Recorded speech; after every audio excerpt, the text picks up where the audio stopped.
పొరడు పొద్దుగాల వేయిండు తిండి అల్లాయే కోడిగుడ్ల కానీ పోయి అటే ముట్టే కూర లేపాయ మన్ను లేపాయ నేనేమన్నా కూర వేసుకుంది కదా తేనన్న కానీ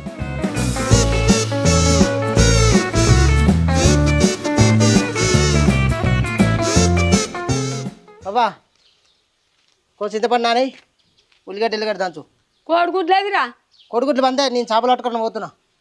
మళ్ళీ చేపలు ఎందుకురా కోడిగుడ్లే లేపోరా అమ్మా నేను చేపలు పట్టుకొస్తా నువ్వు చింతపండు నానే ఉల్లిగడ్డ దంచు. వేరే కూర అన్నావు అనుకో నువ్వు కూడా చెప్తున్నా. అవురా తిండాల కాబట్టి ఇప్పుడు 10 ఇచ్చుకోతే నీకు చేపలు పడతాయిరా. అవ్వా అన్నతో ఎక్కువ రకే నువ్వు ఉల్లిగడ్డను చింతపండు నానే ఉల్లిగడ్డ దంచు నేను చెప్పిన పట్టుకొస్తా ఎక్కువ రక నాతో. ఇడు పిసోడా ఇడు మంచోడా ఈ తిండాలకు పోయి చేపలు పట్టుకొస్తానంటే వాడు ఎప్పుడు వండుకున్నాడు ఎప్పుడు ఇడు మనిషి కాదు చెప్పు తినడు.